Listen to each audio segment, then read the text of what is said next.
How regularly do you plan for your business? How regularly do you refresh your goals, your ideas? How regularly do you go through your ideas and make sure you're working on the things you really want to work on? Business is a never ending game. It's not something you can tick. You can't complete business. You can't complete this. It's just something we do and we continue to do over time. And as that's the case, we need to continue to refocus, reprioritize, work out our goals, and keep working on our mission. Join Adam and I as we work to refocus his business and share with you the tools and techniques that you can use to help your business to continue to make progress. The extraordinary belongs to those that create it. Rebelling against business plans and debt, rebelling against what society expects of us to build cool businesses, make money, have fun, and do good. Let's create something extraordinary together. Welcome to the Rebel Entrepreneur.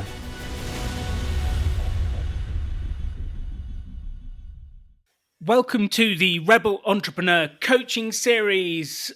We're back and we have Adam from Craft Club back with us. Welcome to the show again, Adam. Hello! It's good to be back. It's been a very long time and you've forgotten what it's called. I have no idea what's happening, what's going on, where I am. And to the listeners, this will feel like 1 week later. But for us, it's been 5.5, 6 months since we've spoken. Time travel. Time travel. That is definitely what's happening here, because the first episode we recorded in this season was way back in July 2020, and we're now in May 2022. So actually, we are almost coming up for 2 years since we first spoke, but to the audience, it'll be about 12, 13 weeks. So it'll be about 3 months.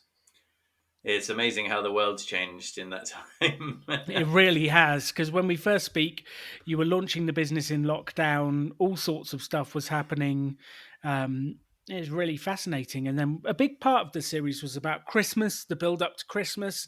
Are we going to see the same results that we had from the year before? Are we not? So I guess let's pick up where we were. How did Christmas go? Because we reviewed it mid-December, which was pretty much, there were still some sales to come in for Christmas, but not too many more. How did it go? Christmas was good. So it's definitely it's been made it pretty obvious that Christmas is the time that people like to craft, like crafts for gifts and all that sort of stuff. So yeah, it was good. It was probably like 80% of the year before, so Okay. not like huge, but yeah, definitely much bigger, and much easier to attract customers and get more traffic to the website and all that good stuff. Given how panicked we were for probably most of the series about is Christmas actually going to happen, hearing you say Christmas was good is a completely different world to where we were for many months. Yeah, for sure. I mean, yeah. With 1 year's worth of data to go on, you just don't know what's going to happen at all, and especially when you need to, the thing I needed to work on was how much stuff to buy to get those orders out quickly, how to organize it for the Christmas post and all that kind of stuff. Because it can take like a few weeks to get the boxes out to people when it's near Christmas, and all that sort of thing. So yeah, I've been working on trying to get that sort of logistical bit of the business working as well around Christmas. Working on what to buy, and then also I did a few sort of marketing experiments that I think we talked about a little bit before on the run up to Christmas, which has given me some ideas for after Christmas as well.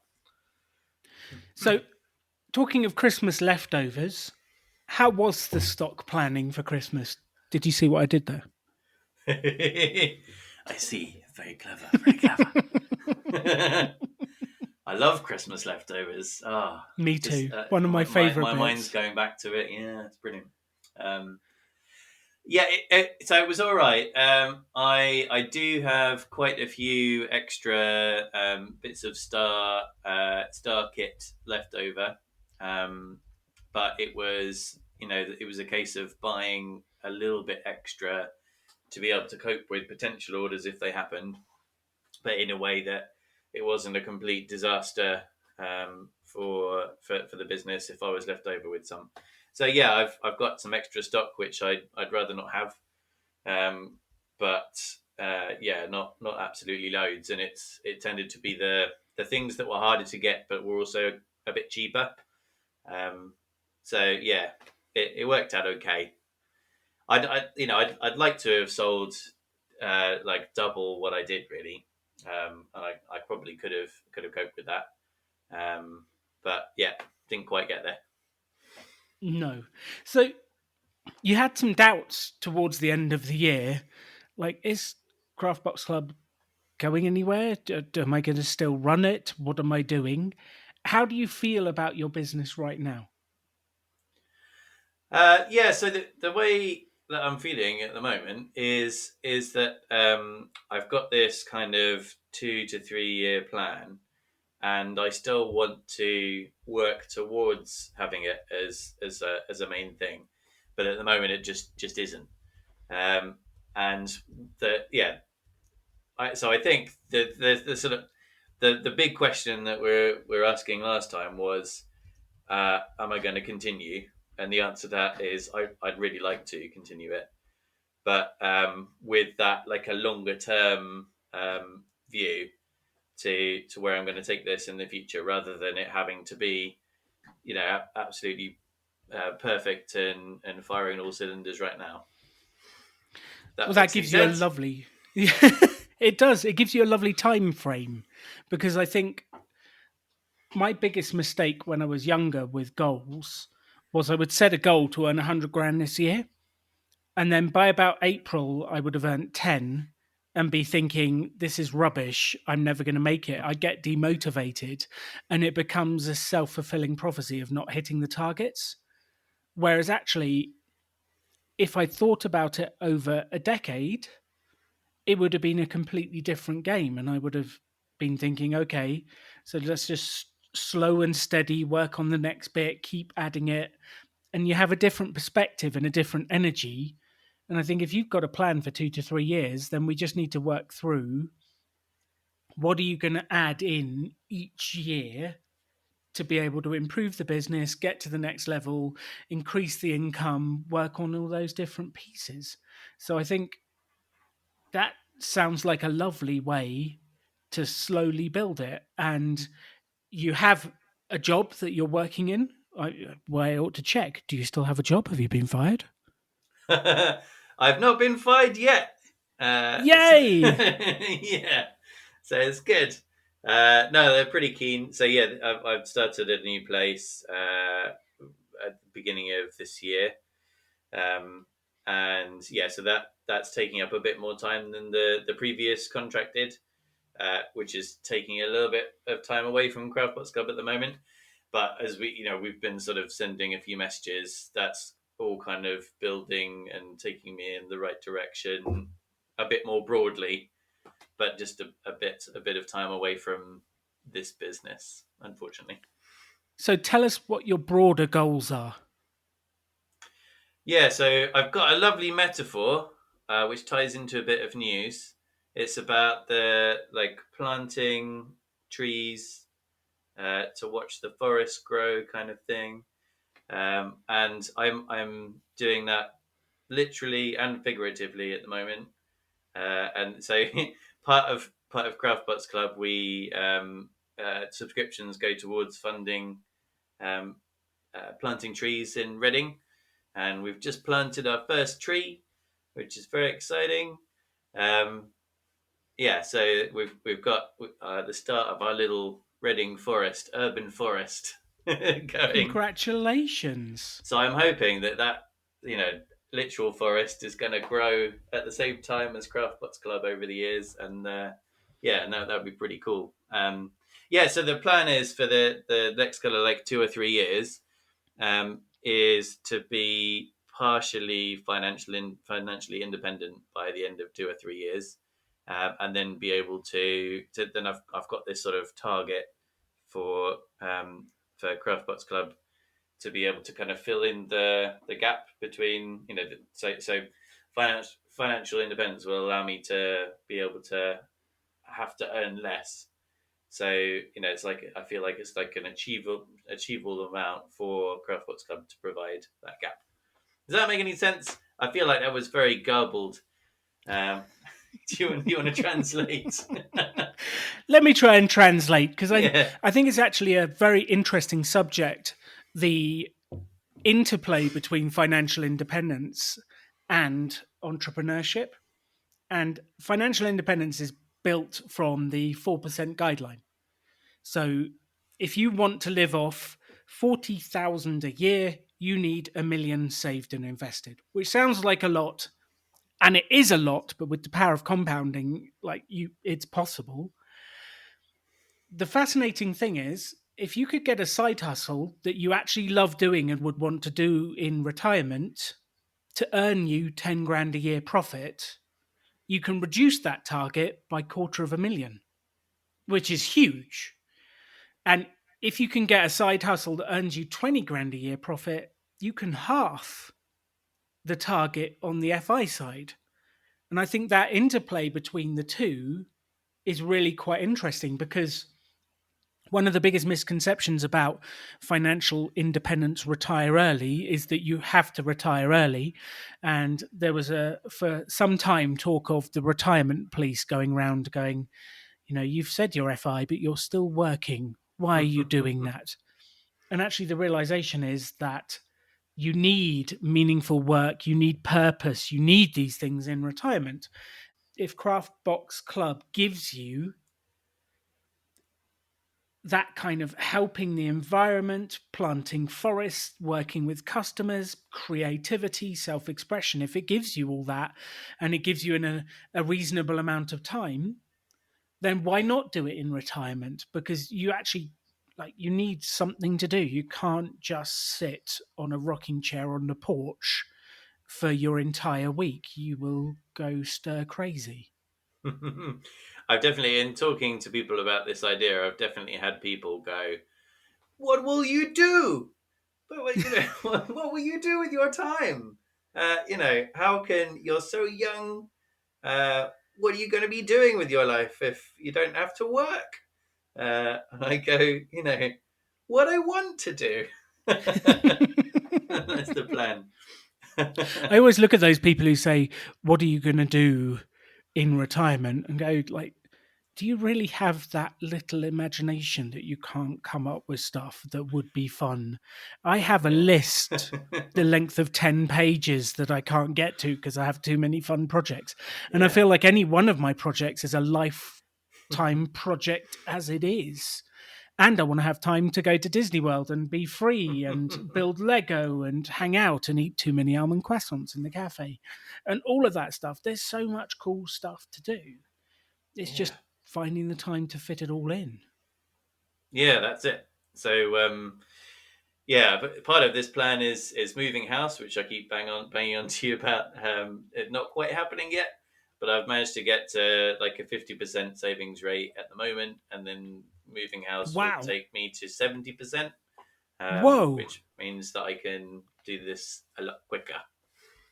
That's unbelievable. I mean, a 50% savings rate, for those of you listening who don't understand savings rate, because it's not something we've really covered on the podcast before, savings rate is you've got your income and you've got your expenditure. And the gap between the two is how much you're saving and investing.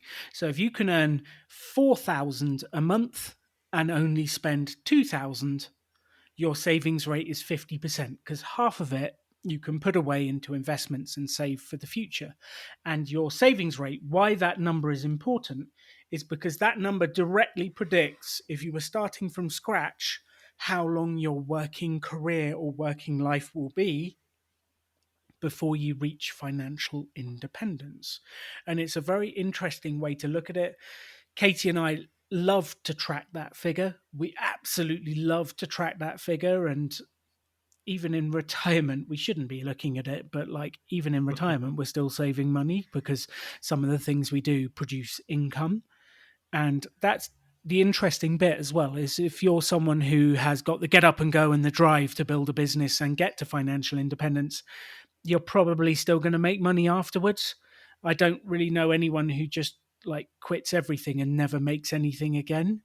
Um, but people see it as binary. You're either FI or you're not. And as we know, one of my favorite expressions, it's not binary, Adam.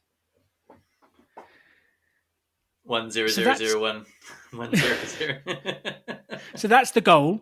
That's where you're heading, is that combination. And actually, at the moment, the job is really getting you there quickly, and the side hustle's working in the background. And as we've said earlier in the podcast, that your particular business is very Christmas focused. Yes, sure is. So does it matter if you spend a bit more time on other things during the summer, during the months that people aren't crafting anyway? Well, it's tough. So the it would be great if, and this might be something to work towards in 1 to 2 years, is to start to get contracts that are more over the summer, so that I can spend more time doing Craftbots Club when people want to buy crafts. So yeah, at the moment that's going to be like an all year thing, um, and so what I'm trying to do at the moment is just to kind of test things out in a light way over the summer, so that I can really roll them out when it comes to Christmas time. I love that. So do the testing ready so that we're not trying to figure things out in Christmas. We already know the plan and we're going to it. So, given this huge journey we've been on with the ups and downs and everything that's happened since we first met at that Reading Pop Up Business School, I don't know how many years ago that was, where you were going to do live events. It feels like you're in a reasonable place and you've got a good strategy and you're feeling quite relaxed. What's the biggest challenges you've got at the moment, or are you just happily working through them? Yeah, I think what I'm trying to do is do the Zen productivity thing, where things just kind of happen, and I've got the energy to keep things going, and keep things growing sustainably, and not kind of stress out about it. Um, it's been it's been a bit of a shift to have 2 days a week on Craftbots Club, going to 1 day a week on Craftbots Club. So I've had to sort of find more energy to do some stuff in the evenings, and Mm. be a bit more efficient about things. But yeah, I've definitely got enough time to keep it going and to keep it working. And you know what really is suffering is, apart from the running of the business, I can still do. It's just the doing the sort of active marketing bit. It's the time's being taken away from that. So I'm trying to really just prioritize what I do with that with the little bit of marketing time that I do, and that's really look after my current customers. And I've got some really nice relationships with the people, who are subscribers at the moment, which is really wonderful. To hear about what they're getting on with, and that they love it. And some people have been around for the 2 years that we've been talking about this, and really grown with what I've been doing and seeing the improvements and things. So that's been great. So yeah, just trying to keep people, and then working on the marketing methods that I can run in the background a little bit more, Mm. and to gain do some research, and get some data about what works and what doesn't, and just work out how to run things.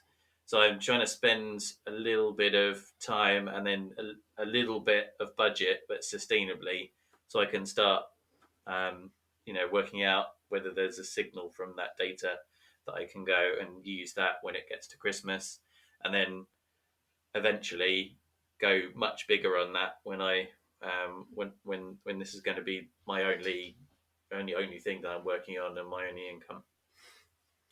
So sorry, go on. Yeah. No, I was just you, going to mention, you the, mentioned Zen productivity. Uh, yes. where does that come from? What are you thinking about that sort of stuff? Yeah, what are your thoughts on that? Uh, where does it come from? Your podcast. Uh, David Allen. oh right. Oh, I mean, it was so long ago. I've just incorporated it into my own thinking. I'm big on. I mean, I've listened to all of your podcasts and lots of other podcasts, and they go in while I'm packing boxes. So all of this, gets sort of jumbled up, and I use as much as I can. But what I'm trying to do the having like a big list of tasks for things. I'm trying to do things like block out my diary so that I did try to do this thing where there's like I think we've talked about there being two Adams before, but there's like two different types of Adams. So uh, there's like the planning side of my brain that makes all these rational decisions about how I should spend my time, and then and that's like sort of past me, and then there's like current me that comes to like, oh, I've got an hour free. Uh, let's sit down and watch Netflix. And then my little reminder comes up on my calendar, and past me says, no, you should be doing this. And I need past me to tell current me what to do. Um, and that kind of helps because past me also knows that I've got to relax and do all sorts of other stuff as well. But also knows that I enjoy doing Craftbox Club and working towards that. So yeah, that's been part of how I think about that as well. I love that concept of past you having made the planning for current you who Yeah, may or may not want to chill. yeah, What I think is interesting is when you come to those points and you have to make a decision of what to do, that can actually be really tough to make that decision of what to do when you're tired. But if you've already pre made the decision of what you're going to do and broken it down into actions, then you just need to go through those steps and start doing it. So you actually, by pre thinking it and going, this is what I want to do, it makes it so much easier, especially because you've said you're doing more in the evenings. Having energy in the evenings is tough. But if it's already decided and it's written down, send this email to this person, you're like, okay, I can do that. And you can yeah. sit down and do it. But if you have to sit there and use your brain to work out what you've got to do, that's where it all fits down. So I love that concept. I'm a huge fan of breaking things down so that you don't have to do the thinking, you just do the doing when you're tired. Yeah, and it's amazing how much you can just carve out doing that. So I've had to, for example, I now have to make my craft videos like in the cover of darkness because I haven't got that day to do that to film them anymore. So I do them in the evening, which means when I edit them and things like that, I really have to do them in chunks more than all at once.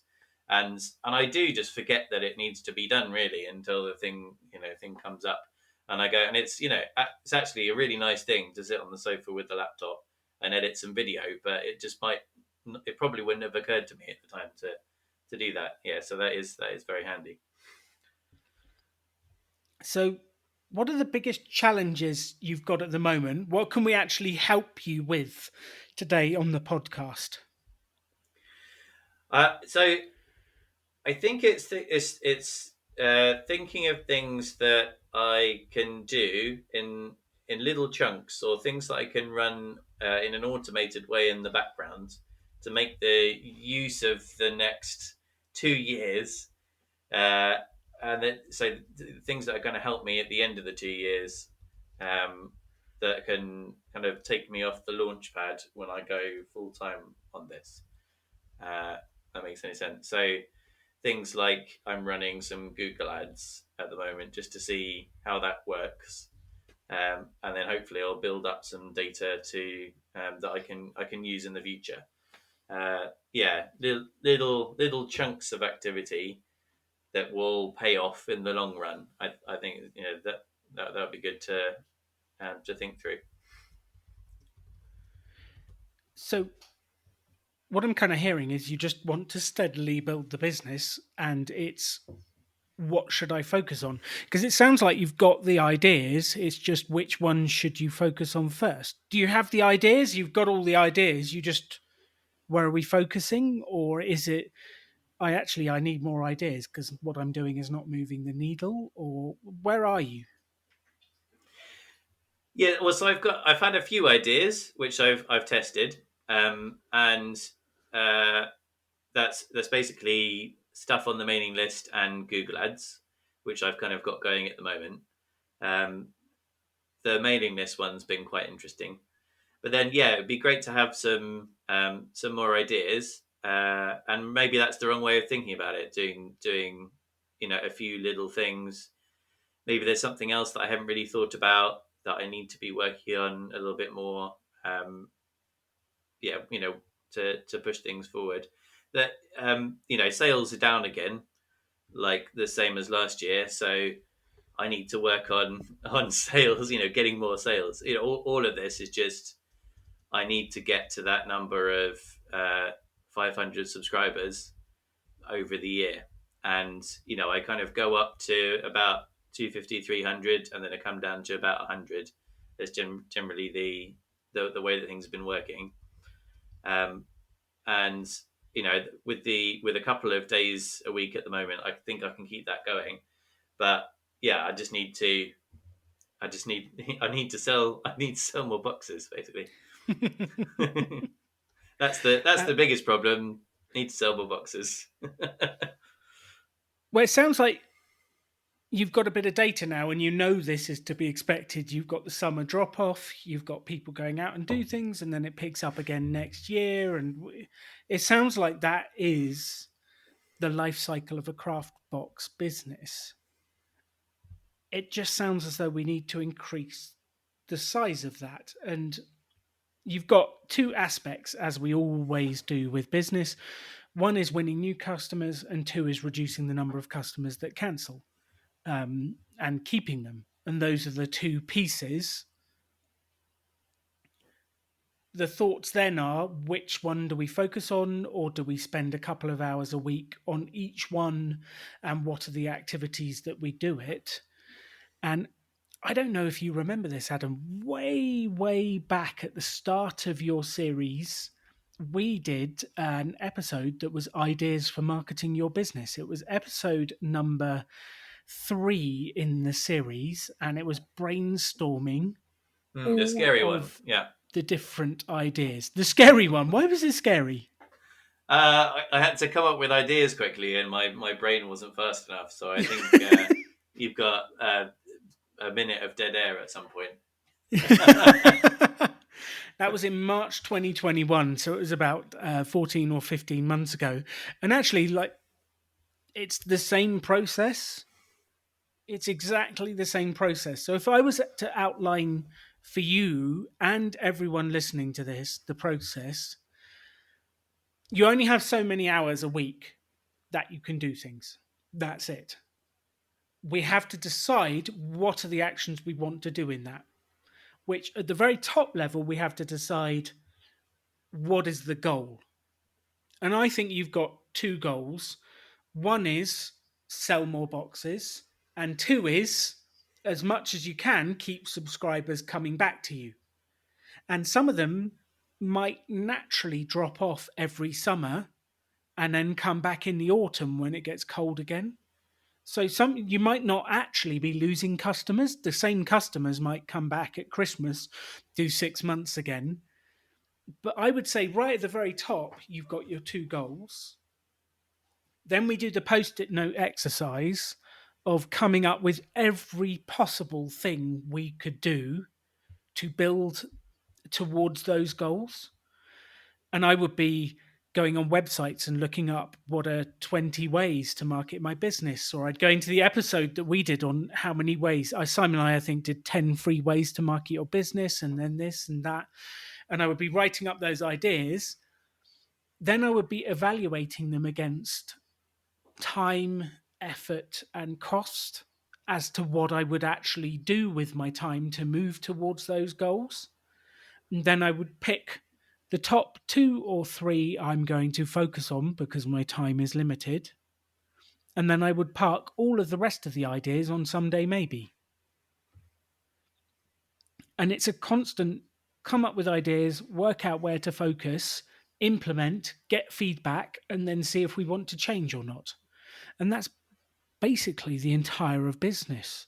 That's kind of it, is you apply what you learn in this mini experiment to the next one, to the next one, to the next one, until we get going. And I don't really care what businesses we're in. It is generating the ideas, focusing on what we want to do, getting the feedback, and then trying to make it better. The challenge or the problem that people make is quite often they skip out the brainstorming section because they're like, well, I'll just do Google adverts or I'll just do Facebook ads and I'll try that. And they haven't actually thought about the different items they could do. And we could come up with a million ideas for you, like off the top of my head, launch a craft podcast about crafting and do a 20-minute podcast each week about crafting and build the audience, or go on other people's craft podcasts that already have that thing and talk about what you've learnt. Or we could do this, we could do that. There's like a million ideas we can put out there. But what we have to do is do the ideas, narrow it down to what's the 2 or 3 things we actually focus on, and then stick with that plan for a period of time to get the data and the feedback before we know which ones we want to ditch and which ones we want to go with. Does that make sense as a process to you? Yeah, definitely, and it's worth, after having initially talked about this and done the ideas and things like that, it's one of those things that you have to come back to again, isn't it? Again and again, and go through that process. And I definitely, it's great to remind me of the first step, coming up with ideas and then separating that from the evaluating ideas. Because definitely when you're, when it's the evening and you're sitting there on your laptop and you're going, what do I do? You're definitely evaluating at the same time. I gravitate towards a website and look at some stats or something like that. But yes, love the post-it notes. Get them all down, and then have a look at them and work out what comes next, and do that, bigger planning exercise for sure. So I've got 2 thoughts for you. One, which I'll give second, which is about the Disney creative process. And 2 is about life design.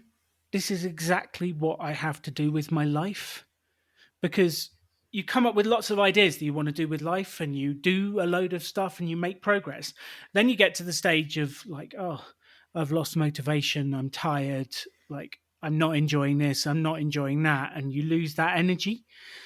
And that's a point that we can all end up wallowing in. And it's really dangerous because you end up wallowing in blah. I don't even have a particular word for it, Adam. It's just blah. That's the sound of that feeling of like, what am I doing? Where am I going? Blah. I just don't want to do it. And I get it. And I have to come back to what's my mission? Where am I heading? What do I want to do with life? And then coming up with the ideas to move forwards. And it happens in general life. It happens in business. It happens in jobs. You're doing your job for a certain period and you get really excited about a new project, a new way of doing business, a new way of changing things. And then after 6 months, you've lost energy and you're like, why am I doing this job? Why am I even here? What the heck is this? And you have to refresh within your job and where you're doing. I think we don't do that regularly enough. We don't regularly enough tune in to the mission, go through the idea process, and then put the ideas out there. And I think it's so critical. And to everyone listening to this, when was the last time you took the time to actually think about what are my goals? What are my ideas for getting there? And what am I focused on? And we all get lost from time to time. So I think it's really important to do it. And a year is too long a period because most people do this stuff once a year in December or January, they listen to my annual review podcast that I did, and then they listen to the Practical Extraordinary thing, and they think they're set for the rest of their lives. That's not how lifestyle design works. You have to constantly reimagine it to get to the next step. Does that make... What do you think about that sort of thought? What does that strike you? Yeah, I agree. I've got to say I tried to do the I tried to do that process. Tried? Are you going to say there is no try? Well, what happened? You tried and you failed? You tried and you got distracted by Netflix? You tried and you just didn't follow through? What happened? Yeah, so from a life point of view rather than a business point of view, I came up with too many things. So I couldn't stop coming up with things that I wanted to do. And then I got quite confused, and then then distraction took over. So I think that that's going back to your point of if you take forever to get around to doing it, then there's probably going to be too much to think about all in one go. Yeah. So yes, I failed, but it's just when there's so much to cram in, then it's tricky just to come up with the first list. Yeah. Also personal to me, I've got this mental block about the moving house thing, where that feels like a really big change that will, if I don't move house, I've got these options over here, and if I do move house, I've got some more options. So, clearly I can decide some things in the meantime. But yeah, it just feels like two sort of split futures, and once before that's happened, it's holding me back deciding what to do next. That's my excuse for you. Well, look. So on the too many ideas thing, you are a creative person, as are most entrepreneurs. You come up with a huge amount of ideas. What I don't think happened is you didn't choose which is the one or two you want to start with. And it sounds like you've got a huge amount of ideas, then just got overwhelmed and gone, I can't do any of that until I move house. Yeah. Yeah, there's definitely a combination of that. So we don't want to put life off until something happens. And I have been guilty of this exactly the same. Like, I can't do anything until X happens. And if we live like that, X may or may not happen. Who knows? The property market is up, it's down. I've been trying to sell my properties for 2.5 years now. It's not been ideal. But if I put life off until that was done, I'd be in a mess. But I think the key piece as well is choosing from that list what's the one or two things. Like going down to... There's two phases, and I'm going to use the geeky technical terms from the universities. There's divergent thinking and convergent thinking. Divergent thinking is where you diverge, you go out and come up with as many ideas as possible. So many people don't bother with that step. They just jump to what's the one idea at the end they're going to do. And they've missed out on all sorts of creative solutions that they might have come up with in the Divergent series. Then there's the other side, which is the convergent bit, which sometimes creative people are great at the divergent stuff. They come up with a whole host of ideas, but then they don't want to give up any of those ideas. So they either don't do any of them, or they try and do them all at once, which both lead to the same impact of nothing happens. Whereas the key is, what's the one thing or what's the two things that I am going to do from this list straight away? And I'm just going to get those done, and then I'll move back onto them. And the rest are on what we would call the someday maybe list. And you can go back to the someday maybe list when you've got spare time and pick another one off it that you really want to do. But nearly every idea you have should end up on the someday maybe list, because you cannot do it all. Just can't. Like, it's just impossible. We're human. We have so many hours, so much energy, so much time, so much focus, and we just can't do it all. From that exercise, did you do the divergent? You did the divergent bit. Did you do the convergent bit coming down to the like, what's the one or two things I'm going to do? So I think there are two things. I got stuck on doing all of the divergent stuff and all of the ideas about what I might want to do, and then the sort of assessing where I was at the moment so that I could set a goal for future. I found it hard to work out where I was at the moment, which is insane. And because there's really tangible things that you can when it comes to money and things like that. There's tangible goals there, but There's a number yes, and I and and I weight can deal with and that. Yeah, marketing. Yeah. yeah, it's all good. But yeah, a lot of the like things that are intangible, like do I want to play guitar or learn this something? Then yeah, I just didn't uh, get past knowing where I felt about where I was now, and then sort of working out where I wanted to go into the future. So I found, yeah, I struggled at the first couple of steps. Yeah, so I need to get back to it. Well, that's okay. I think it's really useful to think through where we've struggled and what we're doing, Mm. because then we can figure out what happened. So, with that struggling piece, do you remember you just thought like, I don't even know where I am now or what I want to do with my time now? What were the thoughts around that that just made you put it down? Um, yeah, I think so. I tend to kind of change my mind about things quite a lot, um, and yeah, so it Which was is hard. seen as a bad thing by society. Yeah, maybe. I guess I'm sort of very open minded about things, and I know that how I feel about something on one day will well be different um, in a week's time or something like that. So yeah, the feeling I wanted to sort of sit with it at the time to go, all right, is this really where I am? How do I really feel about this?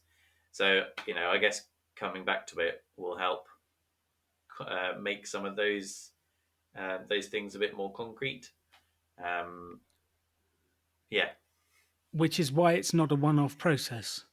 Which Hmm. is why it's not, I know what, I'll set the goals for the rest of my life and that's it. And you've done it on a Tuesday where you've had an ice cream, you're high on sugar and you think everything's possible and you've got one answer versus you did it on a Thursday when like something happened and you feel down and you would have got a different answer. Which this is why it's not a one off process. It's okay, let's think about the overall goals, let's think about where we're going, and then let's maybe do a monthly review about how am I doing towards those goals? Are those goals still exciting? Am I still working on them? Am I still doing the right things? And you look at what you're doing and where you're going.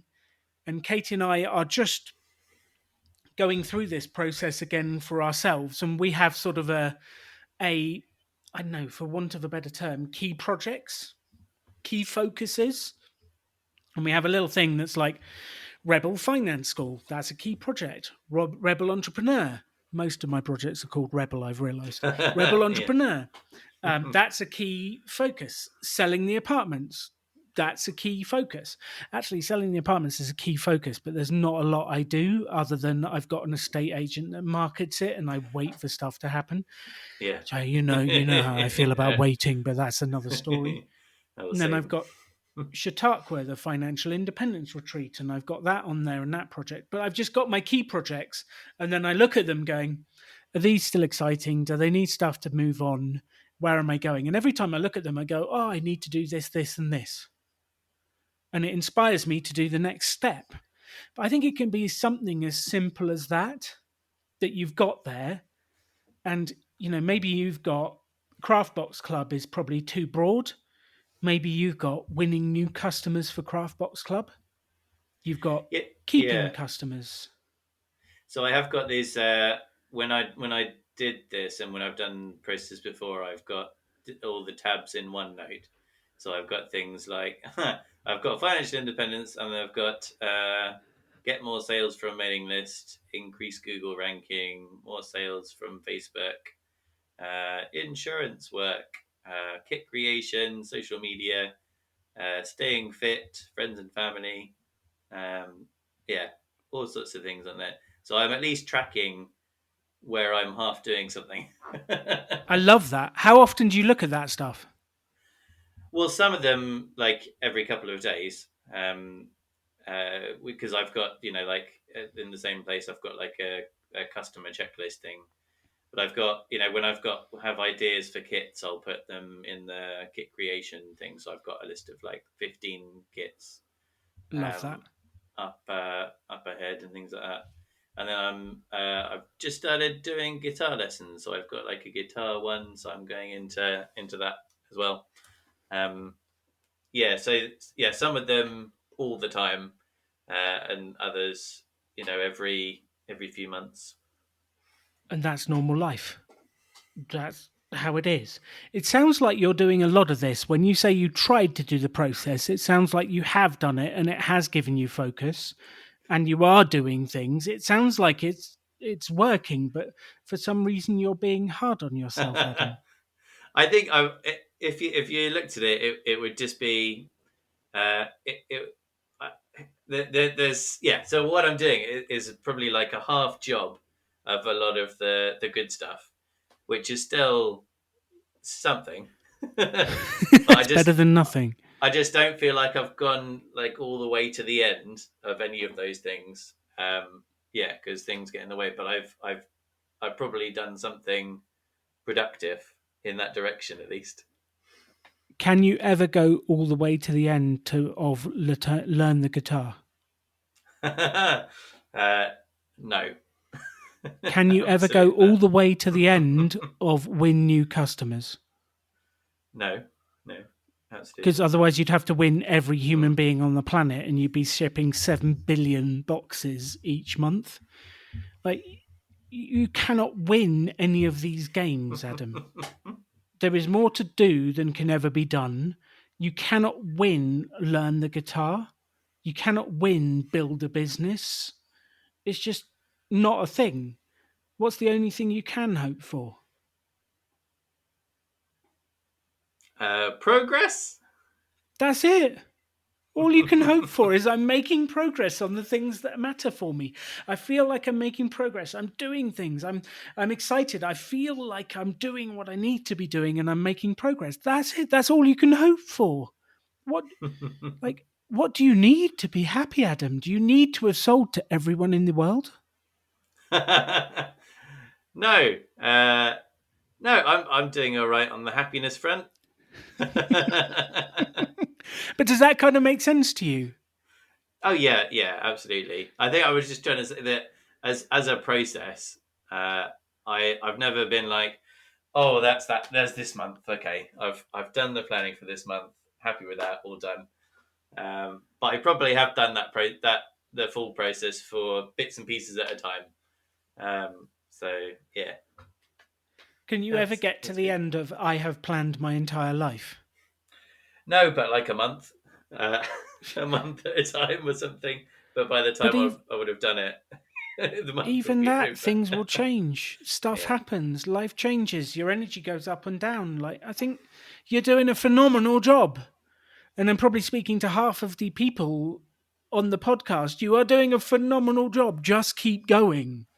And I think we've all got this expectation that we're going to tick it off. We're going to do it. We're going to make it happen. And it's done. But life doesn't do that. You can't tick life. You can't tick all of this stuff. And even if you go, I have planned the month. I have planned the entire month. Tick. Guess what will happen tomorrow? Be the next month. But no, the universe will throw you something you weren't expecting, and all your plans will go out the window. All you have to do is have a rough idea of where you're aiming for. The clearer it is, the better, but the rough idea of where you're aiming for, and then take steps every day towards it. And if you do that, it's unbelievable what you can build over a decade. Most people completely overestimate what they can achieve in a year and then get despondent when they don't achieve it. And they underestimate what they can do in a decade. But they will never achieve their decade progress because they get upset that they haven't made as much progress as they could in a year. And it's about taking the next step and consistently taking the next step. And will you ever do the exact optimal mix of marketing? Will you ever have figured out exactly the marketing that you need to do? No, absolutely not. But it's enjoying the process and making progress towards the goal, isn't it? But I mean, I just love learning stuff. So all of this is great for me. Exactly. So we just come up with a bunch of ideas, pick the one that we feel is the best. Maybe we have a look at some data to help us make that decision, and then we crack on with it for the next period of time until we need to go, okay, am I still doing the right thing? Let me look at the options again and work out whether I'm going to keep going with this one or I'm going to try other things. And that's it. That's the game. There's no magic tick box thing. We just need to keep making progress on the projects we've got. And if we do that, it's unbelievable. One, like, tell me if you've had this experience, and to everyone else out there, when I started to lose weight, I read a book by Tim Ferriss. It completely inspired me. I did everything he said. And then a week later, I was like, I've done everything he said. Why haven't I lost 5 stone yet? And I was despondent. I was disbelief. Katie had to walk me back from an edge of giving up on everything. And it was just because I was impatient for results to happen. And the same with financial independence. I'm like, okay, I've set up my ISA, my individual savings account. I've started to invest. I've set up my pension. I've done all this stuff. Why aren't I rich yet? Come on. And then you get despondent. And actually, it's the little steps that happen every single day. And I don't know if I've ever spoken to you about this, Adam, but to everyone on the podcast, like one of my favorite sayings is the extraordinary belongs to those that create it.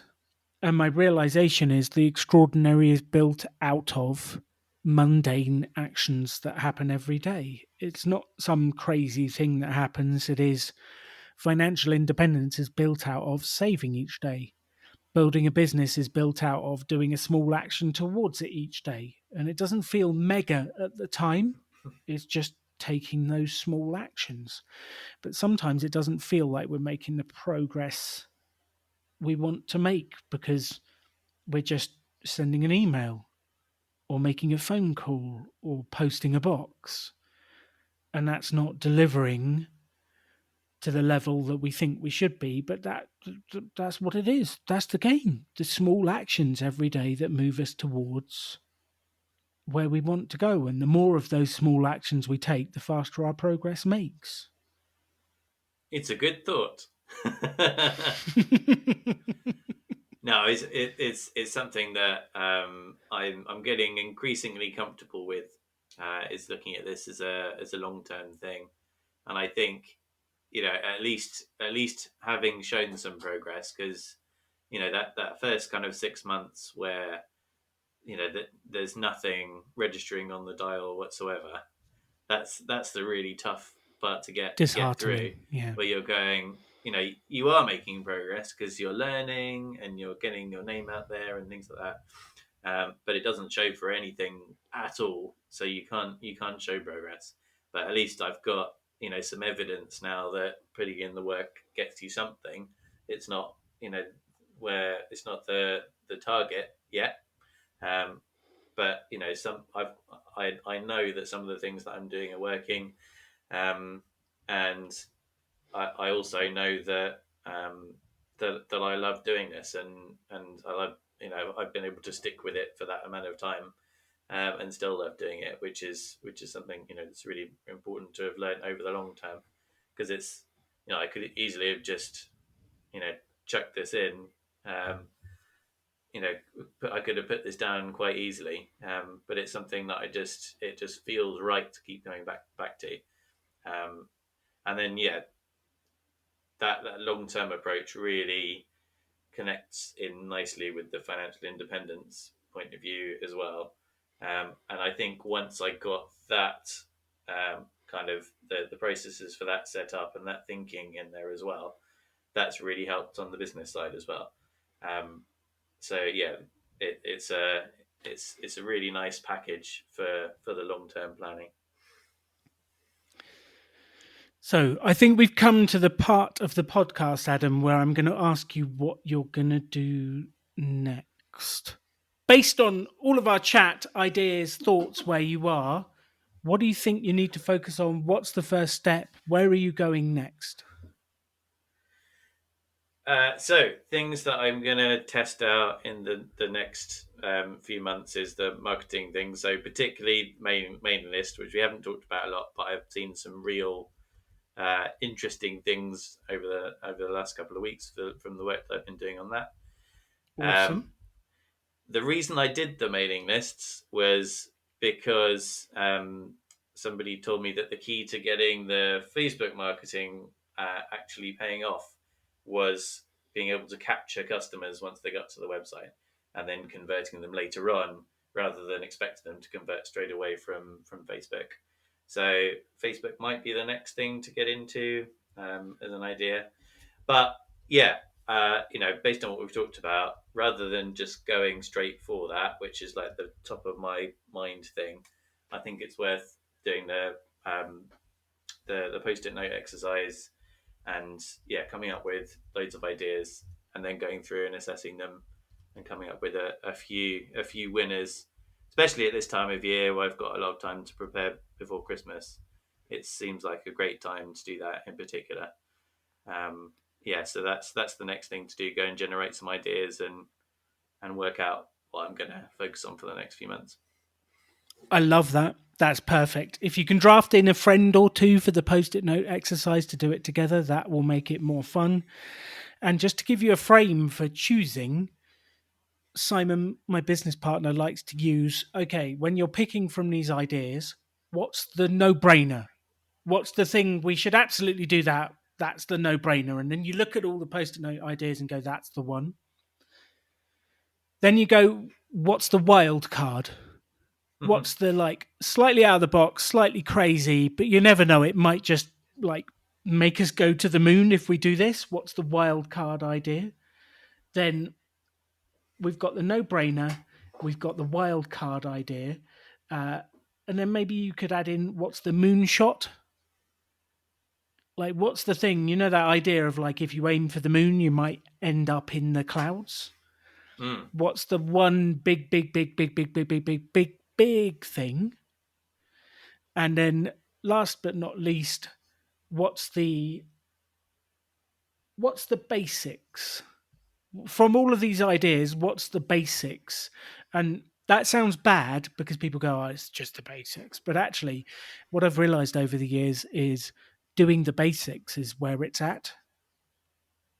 If you want to be healthy, then the basics are you sleeping well? Are you eating well? Are you exercising, moving?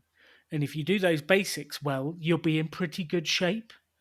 But we all like to aim for the like bigger things because that's where we think the big progress is. But what's the basics? What's the thing like I just need to keep doing the basics and I'll be doing well. So I would use those sort of 4 frames to go, what's the idea that fits into the no-brainer, the wild card, the moonshot, and the basics? And then go, those are the 4 things I'm going to focus on for now. And that'll just give you like the stuff. And you don't have to go out and do the moonshot if you want. You can just focus on the basics and the other ones. But it's just getting it down to the few ideas and making sure we do that convergent thinking towards the end of the exercise so that we can actually implement it and take action from it. Yeah, that's great. I love categorizing anything and giving that's almost like giving you constraints, isn't it, as well? So that that boosts creativity because you've got those those things to hang your ideas on. That's great. I like that. I'll type that up. Excellent. That's the plan. Will you come back on and let us know how it goes in the future? Yeah, of course. It'd be great. Yeah, it'd be lovely to come back and have a chat. Excellent. And if people were so inspired to find your work, where will they find you, Adam? I will be at craftbotsclub.com. And that's where you will remain. Yes. I love that. To everyone listening, a year is too long between planning cycles and idea cycles. 6 months is probably too long between planning cycles and review cycles. I would be saying to you, let's do this every 3 months. What's the goals? What are the ideas? Where are we heading? And then we'll check in each month to find out if we're making progress. But that's where you find the energy. How do you feel when we do the creative exercise and you've got ideas to go forwards? It inspires you. It fills you with energy. If you're feeling a little bit lost, wondering what to do, now is the time to do a creative exercise. Set out the goal, put it as a question, brainstorm ideas, pick your top 3 or 4, and make progress. If you can consistently do that over the years, it is unbelievable what you can build. The extraordinary belongs to those that create it. And the extraordinary is built from the mundane daily activities that you take. So get excited and let's build on a daily basis. Thanks for listening to The Rebel Entrepreneur. You can have any life you want to. Choose to build something cool. Choose to take action. Choose to work to make your dreams become reality. Stand out. Be different. Be yourself. Be a rebel entrepreneur.